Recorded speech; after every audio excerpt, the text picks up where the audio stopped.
to be the one to break it to you, but sex education of the past failed us. Because birds and bees, they don't fuck. Welcome to Birds and Bees Don't Fuck, a podcast where we learn exactly how bad our formative sex education, or lack thereof, really was. I'm your host, Arielle Zadok. I'm a producer, intimacy coordinator, and sex educator. My guest today is a stunt driver. Wow, these helmets are not helping me. My guest today is a stunt driver, creator of the show Hot Shift, and my sister in MGBs. Welcome to the show, Bet Heykoop! Thank you. Beep, beep, bitch. Beep, beep, bitches! Yes! Oh my goodness. Wait, Wow. Let me stop this music. It's already chaos up in here, and I love it. We got Rosie on the side. Yes. She's like, doing what she's doing with toys, and I'm fucking up words. We got helmets though, so we're safe. Oh yeah. It's all good. I never go anywhere without it. We were knocking on the helmets, Rose. Welcome to the show. I'm going to take this off so I can hear us. Whew. Yeah. Oh. Wait, should we do one of these? Uh-huh. Yeah. It's the Pantene like Pro V moment, or the herbal essences when she has like the orgy in the shower. Oh my God. Those commercials were like, I mean, listen, it feels good to wash your hair. Don't get me wrong. Yeah. But not that good. I don't know. Although she might have been onto something. Shower orgasms is Showergasms? a showergasm. Those are good. We do sound a little low, but no, okay, we're good. Anyway, we took a chance. I think I was projecting, so Yeah. I think we're fine. For some reason, I am just not worried about the volume of either of our voices. That's so strange. What would make you think a thing like that? We're loud bitches. Guilty. Guilty as charged. I'm so happy that you're here. Thank you. I'm so happy to be here. You are one of those special guests where I'm just like, well, she's not a sexpert and she's not really a comedian, but the bitch is funny. And also, you're one of my best friends. So I just wanted you here so I can, say ciao. I'm so happy. Thank you so much for having me. My pleasure. You have such a gorgeous setup. I'm just so excited to be sexy with you. You were saying that and I was getting lost in your eyes. Oh my goodness. Okay. So you're an LA native, aren't you? Or no, not LA, but you're a California native. Yeah. I grew up in Whittier, which is like as far east as you can get in LA without being in Orange County. Oh, wow. So technically I'm from LA County, but I never say that I'm actually from LA. Yeah. I've lived here for a while, but yeah. That's kind of like the people who live like way, way upstate and they're like, I live in New York. It's like, do you though? The state, technically. Technically the state. I feel like there needs to be some specifics with like how you present information like that. I love because clarity. It's very different. It's a very different place on the outskirts of Los Angeles than here in Hollywood. With like gorgeous air. Yeah. Oh no, yeah, definitely. Whittier is it couldn't be further from Los Angeles, but it also couldn't be closer. Yeah. Like you can see downtown from most streets when you're driving around Whittier. Yeah. Oh. But we never went. Like I actually went to Whittier. I fell in love with a car there. I was going to name her Ruby. It was a ruby red car, sparkly like my nails, but like a little bit more red. Like the helmet? A little less. It was kind of like between my nails and the helmet. It was like it was like a deep, beautiful red, black seats. It had this god-awful ostrich dash. It was like the weirdest thing I've ever seen. Did you say the word ostrich? Indeed I did. It basically just looked like the dash was crinkly and not put on properly. Like the inside of like a coffin for like an 80-year-old porn star. Yes. Okay. Yes. But like not in a cool way. Okay. Because like I feel like that because could that be could cool. be cool. That could be very cool. As it was coming out of my mouth, I was like, do I want that? Yeah. I feel like if they were an adult filmmaker, they'd probably have like a really good production designer, So like there would be some fucking skills there. Yeah, shit wouldn't be crooked. No, this was like really bad. And I think it was also coming up or something. I'm fiddling under the table with our stuff and it makes me feel like I'm doing like footsies, but our things were intertwined. So I was just under there like, ooh, as we're talking about porn stars. Oh, is that what happened? That's I thought I was happening. Just being like magnetically pulled towards you. Well, a little bit of both. Okay. But anyway, anyway, so we took this and it had like black seats. It was comfy. Like I really did like this car. I went to go see it 2, maybe 3 times. Yeah. Really into it. When I could finally take it for a test drive, the fucking shit started falling apart. No. Wait, the inside or the outside? The outside. So I was with my ex and he drove because at the time, like he was teaching me how to drive like good stick. Yeah. Like I could have, but like we didn't trust me enough to do. I know you were not in the picture yet. You were not. I wasn't. So, and he's an excellent teacher. So like I can't, it was all good. But at the point I was like, well, neither one of us for insurance purposes, it was like, well, I'm not test driving this. Also, he had 2 MGs, like he knows what he's doing. So I'm like, let's go. Yeah. So he was driving and I was on the side. I think I was filming at the time and it had like these headlight covers that just like popped off. Oh, they just went flying? Yeah, just popped off. Well, the nipple tassels flew off. The nipple tassels flew off, and I'm saying, you want a titty tassel that stays on. What good is a titty tassel if it's not going to stay on? Be sponsored by that. I think you need a titty tassel sponsor. I do. A sticky titty tassel sponsor. If you would like to sponsor me with your sticky titty tassel, please contact Babes. No, that's the wrong email address. birdsandbeesdon'tfuck@gmail.com. I have so many fucking identities in the social media world. And now that I just set up my intimacy coordinator thing is another one. Anyway, that's another fucking story. I do want to know more about that. You can tell me later. Well, yeah. We'll here, there, anywhere. Meow. Back to you, Meow. Okay, Meow. That was a side quest. I love a side quest to Whittier. Actually, for an don't MGB. Know. For an MGB, which is amazing. Yeah, that's why I thought you would like that story. How we met. Yeah, exactly. Which is kind of a fun story. It is. Would you like to tell it? Yeah, the internet. Oh my God, the internet. It's like, God, I can't remember. I think a mutual friend had gotten in my car at a car event and then posted that picture and then you reposted it.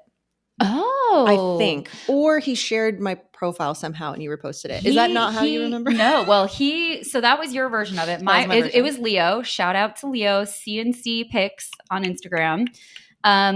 He sent me your stuff because he's just like, he's always sending me stuff. So he's great. So he's like, I met this woman today. She also drives an MGB. You need to meet her. And so then I started following you and I repost Babes and Classics because that's what Babes and Classics is all about.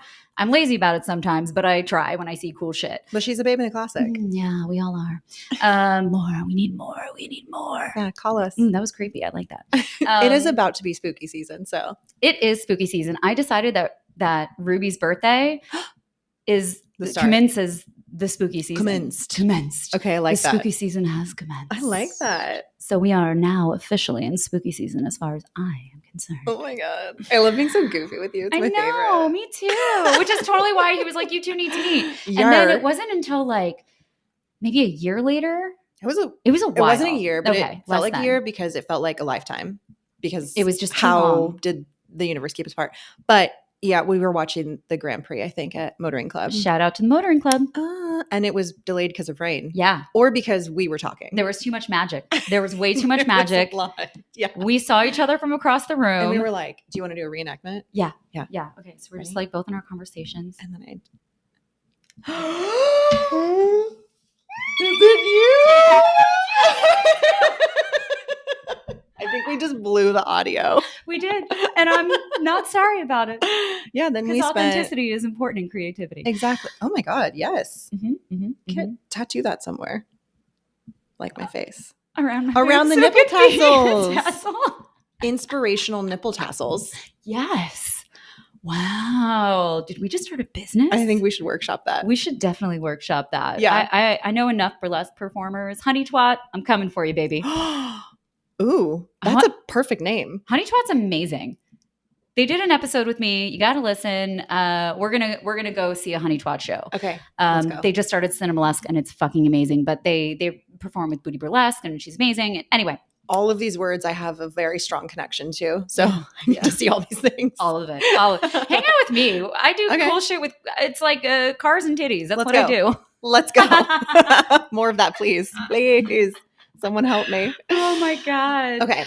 So yeah, we met. And then it was just like magic after that. Yeah. Because we have little twin baby cars. We do have little twin baby cars. And I'm a Pisces rising, and you're a Pisces sun. Did you know that about me? I didn't know you're a Pisces rising. I'm a Pisces rising. Life in the fish tank. Yeah, life in the fish tank. Like It's, yeah. That's where the dreaminess comes It from. is. Oh, I'm constantly in a daydream. Yeah. It's I live in my imagination. But you dream big because look at what you've been able to create. And Hot Shift is, let's talk about Hot Shift for a second. You can go back to where you grew up. Because Hot Shift, which I love this name. I forget what the first name of it was. It was long and it's long. Gone now. And then you renamed it and it was like, fuck yes. Yeah. Because it sounds like hot shit. Which is how you feel after you learn stick. Exactly. And when you say it, it's like Hot Shift. You're like, did you just say hot shit? Shift or shit? What? Yeah. Can you say that again? Hot shit. Hot shit. Watch it. But it is such a fun show. It makes me wish that I didn't know stick so that I could learn stick with you. I could bash you over the head and you could just judge me. Maybe you just take me in your car and you could judge me.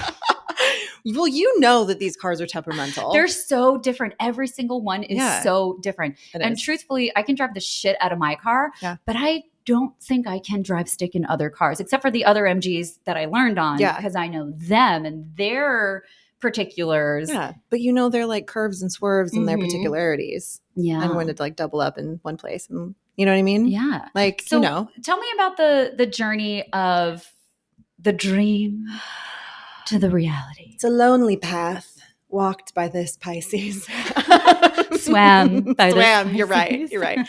Well, it's, Pisces is two fish that are swimming away from each other. Oh my God. I never thought about that. And that feels like my fucking life. Yeah. It's Jesus Christ. Well, that is literally my complete world as well. And so it's the constant pull of like wanting to like be in reality and like exist on this plane of dimension, which sucks most of the time. And then living in my imagination, which is like, oh, this is cool.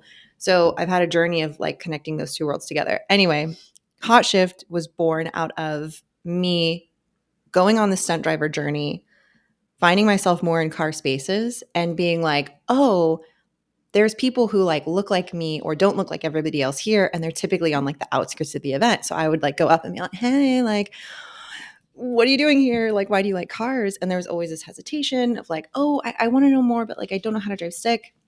Because sometimes you can get grilled. It's not everybody who's like this, but like one negative experience or a few negative experiences can really shape like how you approach a world that you want to be in. And so I hate that. And I find it so boring. Yes. And so I'm like, this is the car world that I want to be in. It's everyone who's out here. And so one main thing that kept coming up was like, I want to know more, but I don't know how to drive stick. Yeah. And I had just gotten my MG and I just learned how to drive stick because I didn't fucking know how to drive stick. Yeah. And I started recording this process of people learning to drive stick. And I like started seeing this shift happen where, you'd start out and you'd be super nervous and it's like, fuck, I'm going to kill the engine. And I'm just like, it doesn't matter. Yeah. You're going to kill the engine. Yeah. Like it's fine. Mm-hmm. And if you don't, I'm going to make sure that you do before the session's over so you can feel what that's like.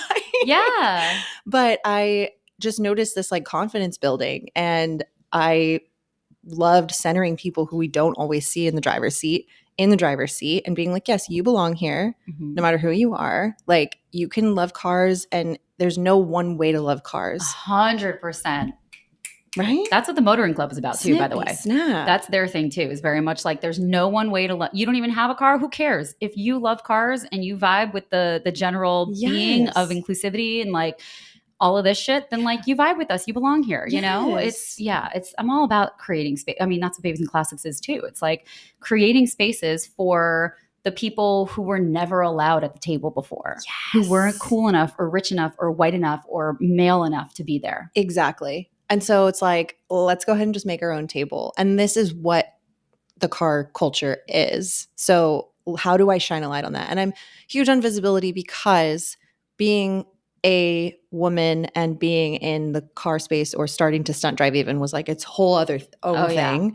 And so then I started seeing it as I was showing up in other spaces in the community. And I was like, this can't be what this is. This ain't it. This can't be it. This ain't cannot fucking be it. And so being able to actually like create that visibility for many other people. And then in the show Hot Shift, like maybe you don't connect with me, but maybe you connect with who's in the driver's seat. Yeah. And you see yourself in them and you're like, oh, they learn stick or they're talking about this like whole journey they went on in their life, like I can do that too. Yeah. You know? And there's something like really cool about being vulnerable on camera, as you know. I love it. As you I know. love it. And it's like you're going to fuck something up and you're going to stall the engine, and like you can learn something new and not be a kid. Absolutely. Like, and I think it's also really important to have a teacher that is just like, it's okay. You're going to fuck it up. That's fine. oh my God, the stories. The person honking behind you, fuck that guy. Literally no one cares, because that's how my ex was as well. Like he was very, he was just very, very nurturing, very much like, just go slow. Take like literally nothing else matters other than what we're doing in this car right now. Yes. 100%. You're going to mess up. That's okay.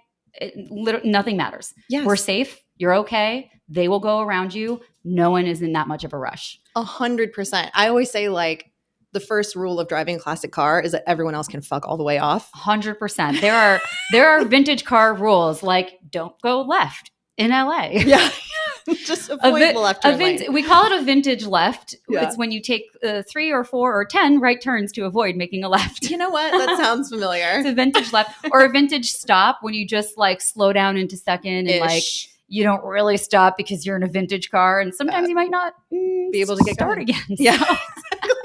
So it's a vintage stop. You kind of have to roll a little bit. You only do that in safe spaces where you can do that. Right. Obviously, like you need to be very smart, but there's a completely different way to drive in a vintage car. Yeah. Completely different way. 1,000,000%. Yeah. And so putting someone in a car who maybe has never been in a vintage car or certainly hasn't learned stick, it's good to, I just want to get the ground rules out of the way right away. Because it's like, you just get good at this arm motion, just waving your arm in the air. Like go around. Yeah. Go around. I need a minute. And that's like true of life. Just go around. I need a minute. Continue on your way. We're taking a breath here. So you do what you got to do. We're doing what we got to do. Have a nice day. Yeah.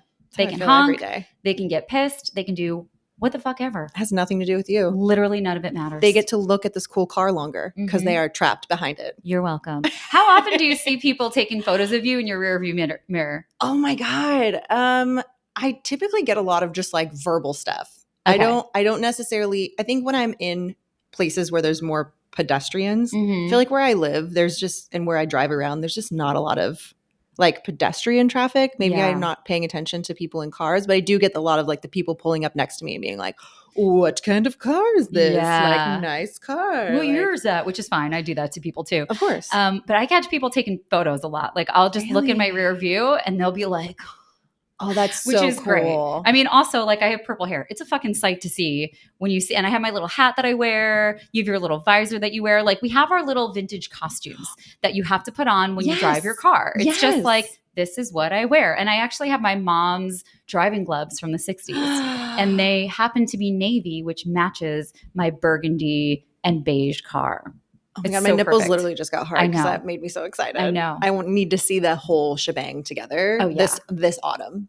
Well, the Distinguished Gentleman's Drive is on Sunday. Beep, so beep, beep. I will be in all of them. Even though my dress is black, but I'll wear you won't see from far away. No. I need to see professional photographs. Yes, you will. Okay, good. Okay, but yeah, the drag that I wear on a daily basis changes quite often. It's so much fun to see what you dress up as. That's like a whole other aspect of it. That's just like what happens in the day. Because it's just like, who do I want to be today? Again, with the Pisces. Yeah. But something about like kind of spotting other women doing this.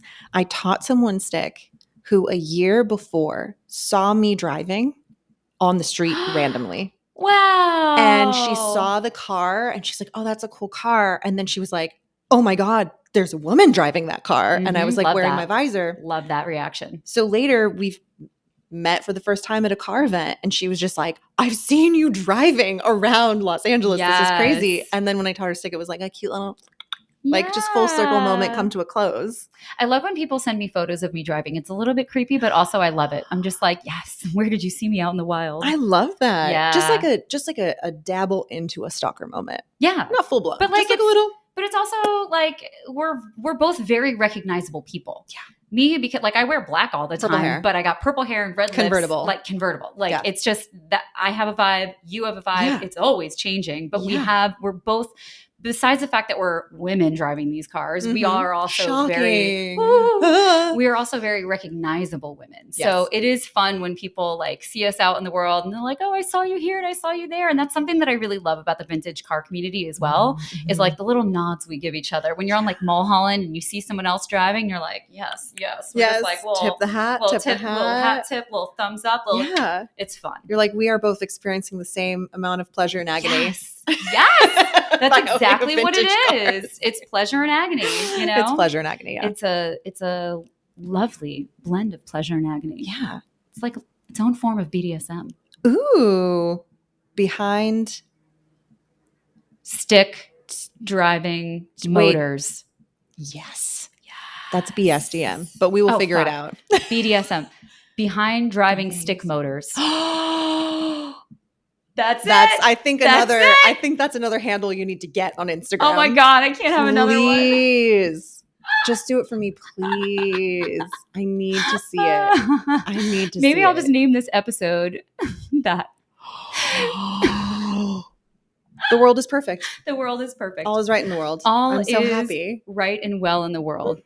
This episode is for the motorheads. I gotta tell you. Beep, beep, bitch. Which, listen, I like sex and cars, right? Like they go together. And I made a video a while ago that was about classic cars being like people with vulvas and electric cars being like people with penises, because the similarity between the two, if you really want to like break down and understand, you can put it wherever, it's fine, is with a classic car and with a person with a vulva, it's very particular. Yes. And it starts slow and it takes a long time to warm up to the point where it's actually safe to drive. And safe is the key word here, because when you penetrate, if we're talking about penetration, if you penetrate a vulva too soon, it's closed. Yeah. Okay. Literally, the body is closed. It's not going to be lubricated. It's not going to be open.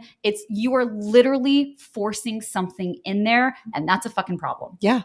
Even if the person's brain is ready, like your mind can be ready and your mind can be like, I want this. But if your body is not ready, it's a fucking problem. The same thing with a classic car. Yes. You can be in the car can be turned on, all these things. The car seems like it's ready to go, but nothing is warm yet. The gas hasn't actually made its way through. It's just like, you can't start that too early. It's going to stall. It's going to fuck things up. It's not going to be a good drive. You're going to blow up some shit. And guess what? No one's going anywhere. It's not a good time. That's true. So when we can think about that, especially for like car people, which are men, and like my whole thing is like, I love men, but y'all need some help. And I want to help you, because it's okay not to know everything. And it's okay, like you said, to learn something late in life. And just because you've been fucking for 20, 30, 40 years doesn't mean you know what you're doing. Nope. Just because you can do it with one person doesn't mean that one person is getting the pleasure that they could be getting if you understood things better. And that's not on you. This is on the whole, this is why the podcast exists, right? Like, sex education fucking sucked. So I like, when I can, to compare it to cars. Amazing. I don't know enough about cars to compare it to that much stuff, but that comparison was really good, because an EV, if you're charged up, which means like rested, fed, watered, all that stuff as a human, they're ready to go quickly, but they don't last as long. You're going to run out that battery. You're blowing my mind with this comparison. Yeah. You're going to blow out that battery a lot faster than all of the gas that's in that gas tank. The gas in the tank will last longer than the energy that's in the battery.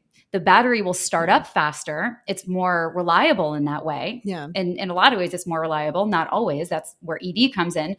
But the vintage car and the gas and all of the gears and the systems and all of these things that have to beautifully work together as this gorgeous symphony of machinery, it needs more time. But once it's there and once it's ready and once it's properly warmed and lubricated and all the things, it will last a long time. Yes. So, I mean, just that's a round of applause for that comparison. It makes so much sense. Yeah. It makes so much sense. Yeah. I'm literally like, in my mind, I'm like, yep, and that's how I start up my car, and that's how I do this and whatever. And also have an EV, and I'm just like, yep, you just boop, and then it just goes. Yeah.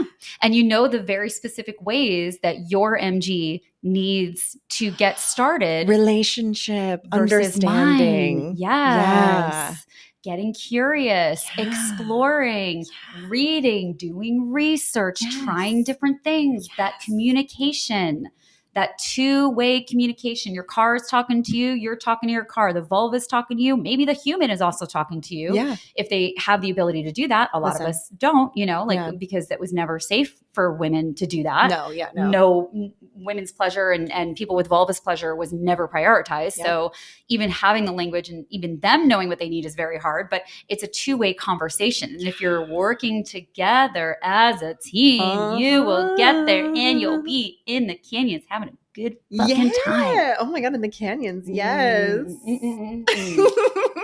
So I really want this to be like a short story. Like I see it illustrated. Ooh, you know fun. What I mean? Who wants to illustrate this for us? Illustrators, come help. Come hither. Thank you. Yeah. So yeah, no, that makes so much sense. Like I'm just digesting that because I feel like, especially with, I don't know, even understanding my own body. I know the cars aren't sentient, but I think of myself, if I'm thinking about myself as a car with a vulva, I'm thinking, I've had moments where I didn't even understand what my body could do or needed or wanted. And it was it takes that exploration even on my own or, with someone else to actually understand what that is. Yeah. It's communication, exploration, education, all of these shuns. We need the shuns. The shuns is another good Instagram for you. Yeah. I'm just going to be knocking them out. The shuns. The shuns. But yeah, it's the curiosity. It's curiosity. And there's an idea with sex that we're all just intrinsically supposed to know things, but this is a very specific skill set. Yeah. No one knows everything. No. And the more people think that they do know anything, you don't know shit, okay? I am well studied in this, and I'll say, I don't know, fuck all. Yeah. Because there's so much that I don't know. Yes. There's so much that I don't know. There is so much that I know and that I've studied and that I've trained for and that I've experienced, but there's so much that I don't know. Yeah. And the more I can stay in that space of, I don't fucking know, the more I can stay curious and I can learn more and I can serve better, And that's whether you're an educator or just in a relationship. Yeah. I say this too to keep drawing the car comparison because it's fantastic. Yeah. But I always say no one is born knowing everything about cars, right? And it's like you said, no matter how much you know, you don't really know anything. So it's such a perception of just well, I'm a dude in cars, so I know more than you. I don't trust any of these motherfuckers out here. Let me tell you, I do not trust the vast majority of dudes. There are very, very few dudes in the car community who I trust to actually get advice from because most of y'all don't know shit and you like to pretend like you do. There you go. I'm glad that I do have the community that I do have, but don't come up to me. Don't tell me shit unless I ask because I will ask the right people. Oh my God. That I know you talk about that. You do some great videos putting on your makeup and talking about the shit that you go through. Oh my God. Yes. It is really people just randomly offering, not even offering, they are saying things at you. Yeah. Oh yeah. And it's not a conversation. No. And to me, I'm just is this how you feel like you belong? Because it doesn't work for me. It certainly doesn't work for me. Yeah. But yeah, I think there's a lot of, I appreciate that you have that perspective of I'm here to help you understand this. Yeah. But there's also, you need to be willing to actually understand. Yeah. And open to learning and understanding that you do not know shit. Even if you know a shitload, just act like you don't know shit. Yes. And you will be so much more accessible and so much more attractive. Yes. Oh, hey. Hey. Yeah, no, I think about especially again, being a woman, being in stunts, when I first started all of this, one of the first questions, and I this is something that I talk about, which I think people are really surprised by, but it's my experience. Most people asked me what my husband thought. The first question. First of all, just to assume that you're married in the first place. Hello. To assume that you're straight in the first place. Hello. To assume anything in the first place, let alone the fact that he would have anything to do with this journey. The audacity. Right? And so to me, I'm like, oh, you're just turning the dialogue back to like what you perceive to be a man in a situation. And by the way, what, like you need fucking permission? I know. Oh my God, we can dig into that so deeply. Oh, 100%. There's so many things to dig into there what a problematic statement question. It wasn't even a question. It was a statement. It was a statement. Yeah. And it's just like, okay, but that happens, I feel like, so often in the car space where it's like something is so just assumed immediately. Yeah. And like if you appear in front of a man and as yourself, they automatically think that you are there for their pleasure and they can say whatever the fuck they want to you. Yeah.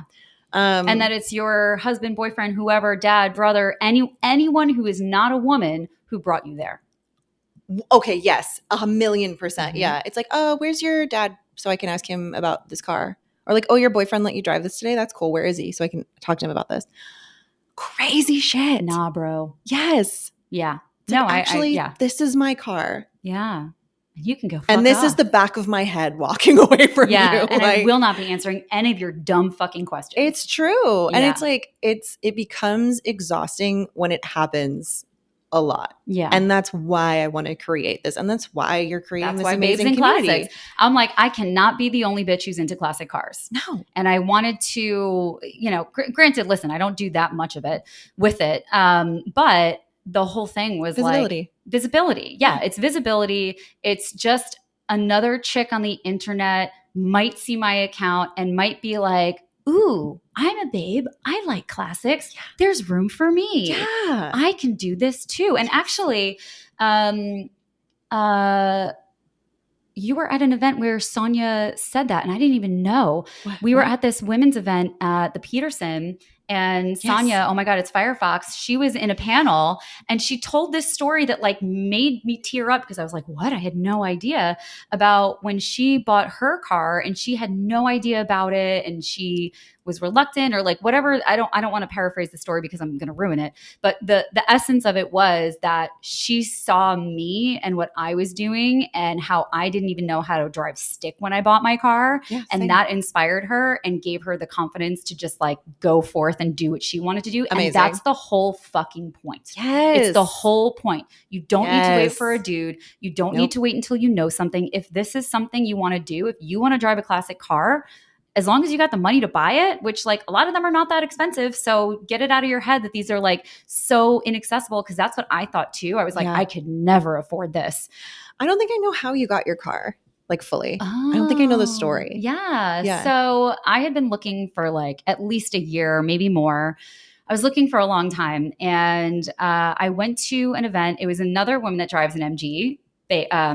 Jen, hers is Pippa the MG. Or cute. I forget what I think that's her handle, Pippa. Sounds great. Sounds great. That's the car's name. It's a little orange MG, very cute. It's orange? Yes. How very We are like she? in a palette. We are in a palette together. We need to go on a drive. The warm colors. The warmth. Yeah. Ooh. The warmth. Yeah. Okay. So Jen and I were supposed to go to this car show in Franklin Canyon. It was super cool. She wound up not being able to go. So she's like, just take my parking pass. And I just had my little Mini. She's like, just go park with the MGs. It's fine. They're chill. And I was like, okay, great. So like I drove up there with my little MG, this is before I had the MG, in my little Mini. And I was like, can I park here? And they were like, of course. Because the MG Club is just like so lovely. So I parked with them.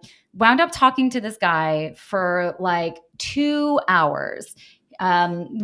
He's a conservative Jew. I grew up in conservative Judaism. So we had like a lot to talk about then. And I was telling him all about my car search, and like Rosie was taking naps under the car. My friend Matt came and he started in the conversation. He has an Austin Healey. It was his grandfather's. It's a beautiful story. It's like another day story. But he's got a brilliant little story. So anyway, saw this guy, Jonathan. He told me about his car. It's been in his family since day one. It was his uncle's car. His uncle proposed to his wife in this car. She was brought to the hospital in this car, having a baby, like all this shit, like so much family. And then the kids had the car, like his cousins had the car. It sat for like 15 years. And then he and his cousin restored it, like this whole beautiful story. And I was like, this is amazing. This is a beautiful car. It wasn't red. So I was like, not my car, but like, this is beautiful. Yeah. Well, a month later at the Queen's English car show, which is fantastic. It's my favorite car show. He saw my friend Matt.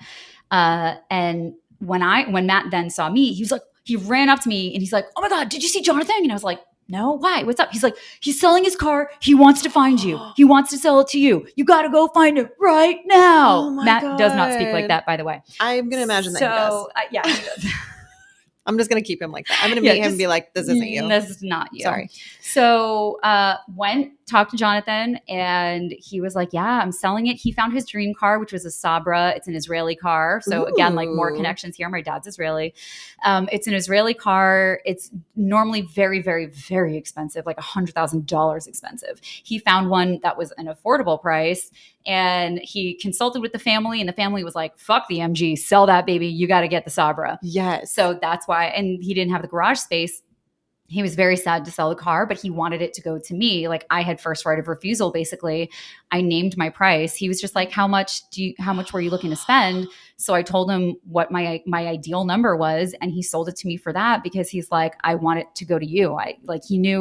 He knew first of all that like here I am keeping the family story alive. Meant to be. And I think that's really important. And he just knew that it was mine. Come to find out, a month after I got the car, my partner at the time bought me the certificate from British Motor Company. You can buy that, by the way, that you have like the key to your code. Oh my God. The code to your key if you ever need to make a key again. So you can get it using the VIN number you get like this beautiful certificate. And I opened it, and the dispatch day was August 9th, 1974. And I was like, did you have them write that down? Because it's in 1974, but August 9th is my birthday. And like this man does not, like I dated him for 4 years. I think the only reason he remembered my birthday was because it's around car week. And that's what we would do for my birthday. Pretty sure. Yeah. So I thought that like that's what happened. No, it was actually dispatched on the same day, 9 years apart. Wow. There's that number 9 again. Wow. I told you 9s just show up in my life. They 9s do. and 18s. That is so wild. So that car was 1,000% meant to come to me. 1,000%, yeah. 1,000% meant to come to me. For you. So, there's some witchy shit going on. There is. What I love about like, I feel like women in cars, or even just, again, people who aren't just like the broy bros who are dominating the car space most of the time, or seemingly they're just the loudest. Yeah. They don't actually dominate. Yeah. Not in the vintage car space. The vintage car space and a lot of the Porsche space, at least the Porsche space that the Porsche space that I hang out in. Yeah. Really, really good dudes, really supportive dudes, like motoring club community, fucking amazing. Like I feel really fortunate to be around the men in the community that I have been. So shout out to all you good ones. Stay good. Yeah. And tell your friends. Yeah. Tell your friends. They do. They're good. Anyway, sorry to interrupt. I was just going to say, like, typically I feel like women are the ones who then create like culture around their cars or create communities out of their cars. It's not just like an exclusive thing. As I feel like it can be like, oh, I have this car because look at me and I spent this money on this car. Mm-hmm. And it can become a symbol of identity. But I think for women, it's like a different identity where it's like, I've defeated the norm here. Yeah. And I'm inviting you in. Mm-hmm. And so I think that's really cool. I'm here, and so you can be too. Yeah. That's really what it is. Exactly. But that's why I think I'm attracted to the communities within the car community here in LA that I am, like Good Vibes Breakfast Club. It's like not a club. But Jay and Nicole have always been like, we're just up here. It used to be having breakfast at Newcomb's before it was actually named Good Vibes Breakfast Club. Like maybe that was a name that was like thrown around. It was like a Porsche breakfast thing, but it was always very inclusive. And it was always like, we don't own anything. Like they don't even, like Jay especially, he's like, I don't want to, he's like, this is not mine. Like, sure, we show up and this is everybody's. Like, this is not ours. And with the motoring club, again, like Michael's like, I just want the right people. You don't have to own a car. You don't have to own a certain kind of car. It's not about that. It's about building the right community that is an inclusive community. And there are a lot of chicks in the motoring club, which is fucking awesome. Yeah, it's amazing. And so I'm really grateful that we are seeing more communities like that, but there are also a lot of real dodgy ones. It's true, and we can focus on our energy on people who are, worth it. Yeah, exactly. Which is like in life, in sex, in all of the things. 1,000%. So let's switch back to good old Whittier, California. Oh my goodness, Whittier. Whittier. Yes. What do you remember? The girls are prettier, which was literally on t-shirts. And I was like, I mean, wow. well, you're a babe, so. Shout out me. I don't. Yeah, shout out you. So with those pretty girls and Whittier, yeah. what do you remember from sex ed, if anything? Like, were you in a big school? Were you in a small school? Oh, brace yourself. Oh, I'm so ready. I was homeschooled. No. And I think that's a wrap. It's been great to talk to you today. Oh my God, goodbye. Wait a minute. Okay. Yeah. Ooh, this just got so juicy. I was homeschooled. Wow. Okay. So I learned fuck all about. Did you learn how sex. periods work or like tampons? Like what fucking happened? So, I basically no curriculum that I had any form of sex education in it.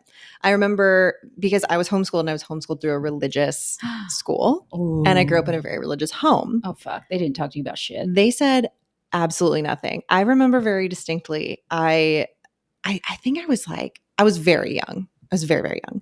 And I was like, I wonder how the babies are made because I had Barbies and they just had these little like flesh lumps. And I was like, this doesn't seem right. I don't know how this happens. Yeah. And we had an encyclopedia in our office. Yeah. And I went in and I opened it and I had learned the word sex from a friend.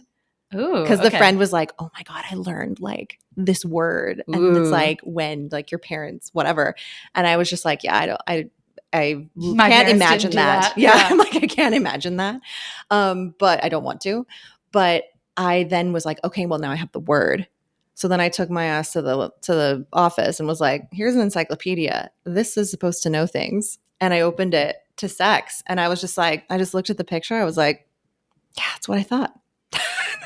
They had a picture in it? There is a picture of like, you know how they always have the side, well, it wasn't like porn, but they have like the side like anatomical split where it's like you see like the insides of the penis and like, you know what I mean? And it's like literally entering the inside slice. I'm honestly impressed at the encyclopedia for that. Very scientific. Yeah. Very scientific. I was like, that's cool. Oh, interesting. And so that is what I learned about sex.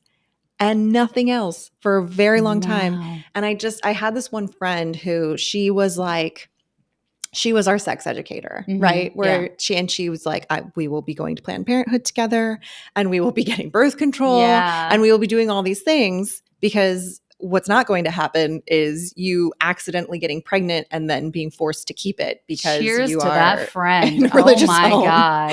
So what a goddess. So she really was like a guide for me. And like, you know, we would like talk about everything. And so that it was honestly like social. Like that was the only education that I really got. Oh no, actually, one other moment stands out. Senior year of high school. So I went through the whole high school experience. Well, I was homeschooled up until 8th grade. And then I was like, please, can I go where the kids are? They're like, cool, you can go to the religious high school that's associated with the homeschool group that you're in. And I was just like, okay, fine. So I went there and I mean, it was a very small school, but in like my home ec class where basically we would just like cook food. Yeah. There was one day and where did you sew? And you know what? No, but I was a Girl Scout. So I did get the sewing in elsewhere. Great. I made myself a couple of quilts, you know, the friendship quilts. Wow. Learned how to assemble that, you know. Wow. Yeah, it wasn't my forte. Great. I know, quilting. That's my sex story. Look at that. So I want to say like someone had just done a documentary. Like, I don't know if it was National Geographic. It was like very like for the purpose of showing childbirth. And they literally made us sit and watch this woman give birth to a child. Yeah. We all know that one. Just camera like directly in all up in that hairy twat. The action when the baby's head is coming out. And then she turned it off and that was it. There was no discussion. There was no how does this happen? There was no here's how to avoid making this happen. Like literally nothing. Here's this super traumatic thing. And did you know what you were about to watch, or were you all figuring it out as this? Because I remember, like, I'm sure it was all this. I think we all watched. I think there was only one video, and every single person watched it. Yeah. And I just remember I don't even remember legs. I just remember the vulva, Same. like a very hairy, the hairiest vulva I've ever seen in my life. Yeah. With like more black hair coming out of the center of it, moving. Yeah. Just moving. And then that hair became a face. Yeah.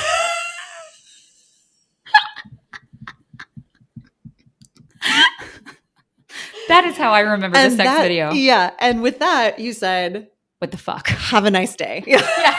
Like you're on your own, children. It's a wrap for whatever this is. Yeah. And me. We will never speak about this again. 1,000,000%. Mm-hmm. But no, there was no context. It was just, we're going to play this and then we're going to turn it off and the bell's going to ring and see you tomorrow where we will, learn to chop celery or something ridiculous. Yeah. And it was it's such a disservice to so many kids. I'm just glad I had like the friends who were able to talk to me about any of this. And like, we're definitely like the kids who like, your Barbies had sex. Oh, yeah. And like, you know what I mean? Like my Barbies were fucking. Oh my God. And my mom. By the way, Ken was not involved. Oh, yeah. He was in a box somewhere. Those just plastic pointy titties were they were just, because why not? Turning the head of a Barbie. You were scissoring them. Of course. Yeah, all of it. Turning the head of a Barbie. We were definitely 69ing them too. I mean, I was. Oh, nice. Oh, fuck yeah. See, I wasn't that advanced because I just looked up what in the encyclopedia what it meant. Yeah, and I was listening to Dr. Ruth at like 8. So, yeah. Oh, wow. This was always supposed to be my path. Yep. I just had a lot of religious trauma to, and shame to let it come out, but here we are. Yeah. You know, it's nice getting older and realizing that because I feel like some people they keep it in the whole time. Yeah. They do. And whether you grew up in a religious household or not, purity culture has seeped so far into our general culture. And I talk about this a lot, but like the Madonna whore complex and obviously patriarchy and misogyny and good girl, bad girl and categorizing people, that's seeped so far into the fabric of our being that so many women haven't even looked at their own vulvas. Which is, honestly, I won't say that's that surprising. Oh, I'm not surprised. First of all, like my first instinct was like, oh, that's surprising. I was like, you know what? I don't think it is. A lot of people are afraid to look. Like I use the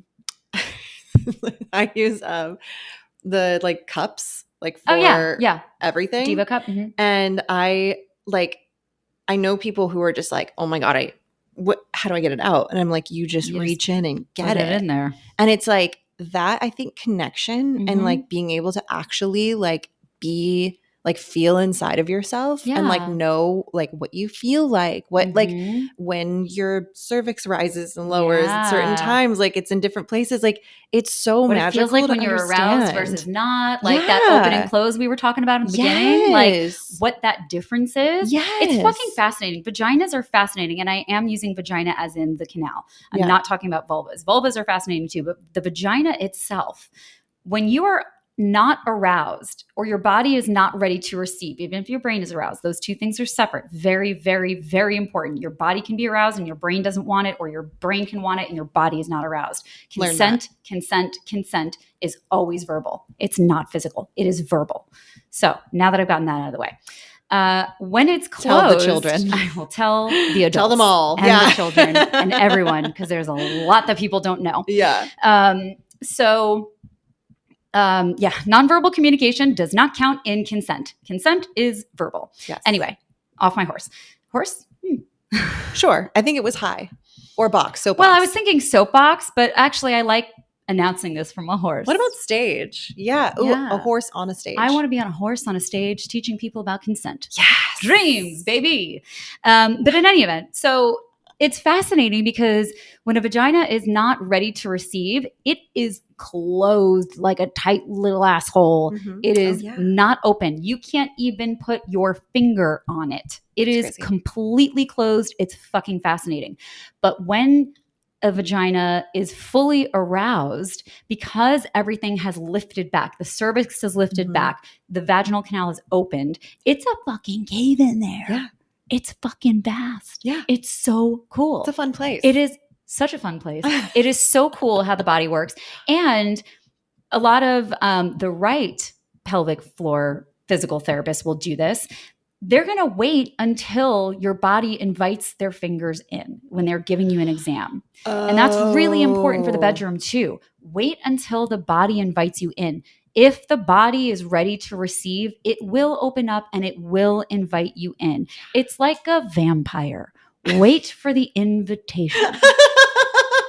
Oh my God.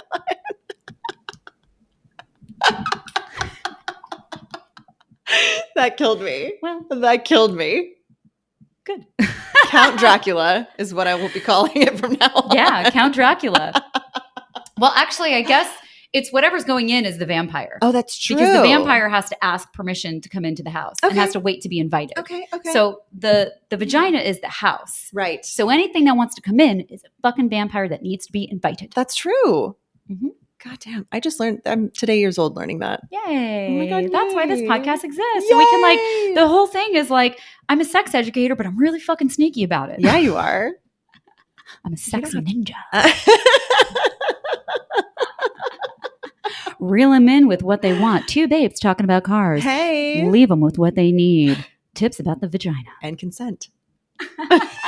And inviting the vampire in. Yes. Which I feel is so appropriate for the time of year, but it is. Welcome to spooky season. That's so good. And I think, when is this going to air? I think we're going to be in November. So we're going to be just past. But okay. It's all spooky Enjoy season. spooky season. Enjoy it all. Spooky season round 2. Yeah, round 2. All of the rounds. I think it lasts until Christmas, really. Because why not? Yeah. Spooky is every day. It's every day. Yeah. Every day in the simulation is spooky. I love it. Yeah. It's time for a pop quiz. Yay! Pop quiz. Tell me. Oh my God. Does and I don't think I've asked this before. I didn't check my notes. What does the I in LGBTQIA+ stand for? Intersex. Yay! She got it right. I had a feeling you were going to get that one right. Yeah. But I was like, it'd be interesting if she doesn't. That'd be wild. It wouldn't be wild. It wouldn't be wild because we know all the letters, but intersex people are by far and large erased from society. Mm-hmm. We don't talk about them enough. Mm-hmm. We don't really talk about them at all. They are subjected quite often to non-consensual, unnecessary surgeries, especially as children, and it is multiple surgeries. And there is a movement. I'll put some information in the show notes. I don't have it off the top of my head, but there have been movements for very, very long periods of time to ban intersex surgeries because first of all, the body is not developed. Things happen when children turn 5, when they go through puberty, things change. They're also basing these surgeries off of what a doctor has seen, which is why the whole sex at birth is fucking ridiculous and wild. But a doctor will look at the physical genitals on the outside of the body and decide right then and there what that child is, and then convince the parents who quite often just want their kid to be normal. What the fuck does that mean? Nothing. Intersex is normal. They will subject them to multiple surgeries to force them to fit into a box. Awful. And so there are, off the top of my head, I could be wrong, but I think 47 different expressions and combinations of external reproductive organs, internal reproductive organs, chromosomes, hormones, all these things. Like you can have any which way. There is just like a beautiful smorgasbord salad of all of the different ways that your body can be put together, because basically all we're like it's like a chef at a table that sees a whole bunch of ingredients and is like, I'm going to throw these in. I'm going to throw these in. I'm going to throw these in. We're all made of the same parts, but just organized differently. Yeah. That's every single one of us. So, and by the way, the intersex community makes up about 2% of the population. There are just as many redheads. There are less Jews in the world than there are intersex people, and we don't talk about them enough, and we don't give them platforms enough, and we don't recognize them in media enough. So, that's what the I stands for, and now everyone knows. Thank you for sharing all of that. Yeah. Yeah. I get a little soapboxy on that one because it's very problematic. No, it's extremely. And we all need to get a little soapboxy about it. Yeah.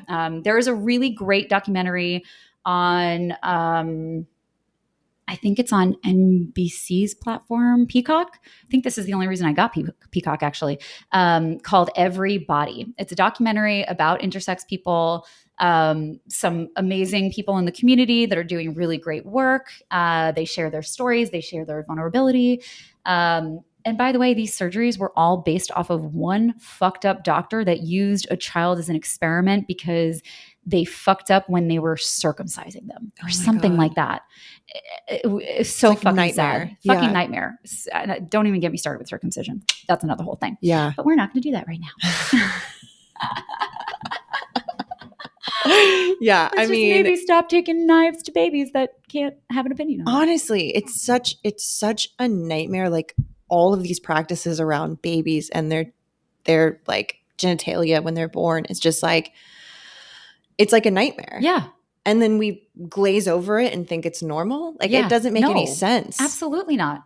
Who's sexualizing babies now? Yes. The fuck? Yes. Just hello, there's a human in the world. This human is healthy. Great. Yeah. That's all you need to know. That's literally it. Literally all that matters. Yeah.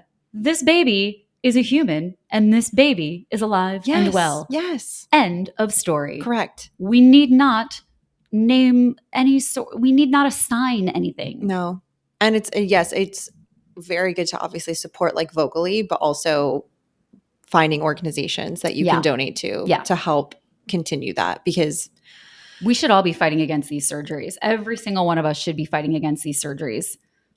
Yeah. It's fucking wild.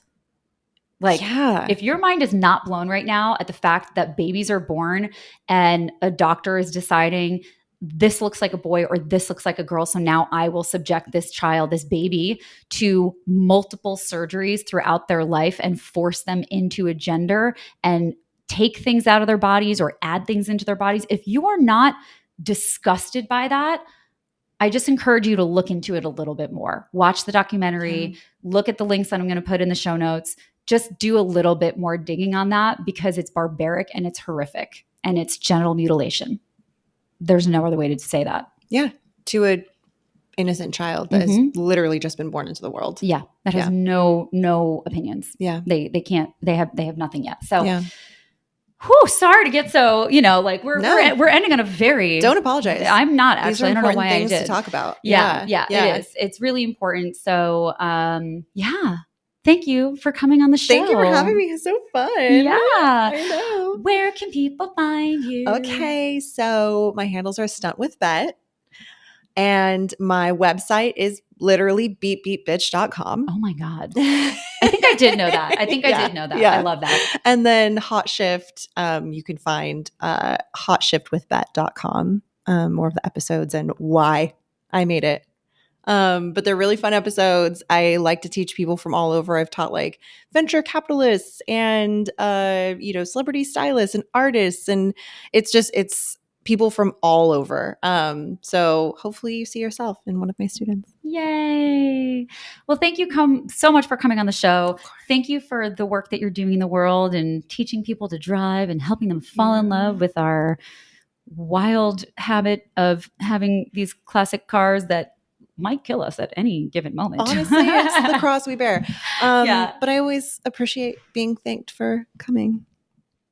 Everyone should be thanked for coming, if we're being honest. Thank someone for coming. Thank you for coming. Go have fun with your bad self or with a friend or many friends, whatever you're going to do. Whatever you want. Thank you for coming when you do. Do it safely. Thank you for listening. If you enjoy this podcast, send it to a friend, especially if they're into cars, especially if they're a babe who is interested in driving a classic car. Please send them this episode. Give me a 5-star review, write some really nice things, tell other people to listen because this is a brand new show. We're just going to be wrapping up season 1 here. I think I'm just going to name the seasons based off of the years that I'm doing this. I don't know. I like that. But I am going to take some holiday breaks here and there. So we're going to call this, we're almost at the end of season 1 here. So thank you. Thank you. Thank you. Thank you for having me. Do all those things. I also have a Substack called Inside the Champagne Womb, where it's a lot of thoughts, musings on sex and relationships. If you want the juicy stories, you're going to have to be a paid subscriber. I don't know. I think that's it. So I love you, Beth. Thank you for being here. I love you too. Let's go for a drive. Yeah. Okay, bye. Bye. Where's our helmet? Oh wait, we can put a little. Huh? We can say a goodbye. Oh, okay. The additional. Let's do it. Still recording. What a fun We are. Okay, here we go. All right. Oh wait, we'll look at that. Oh yeah. Bye.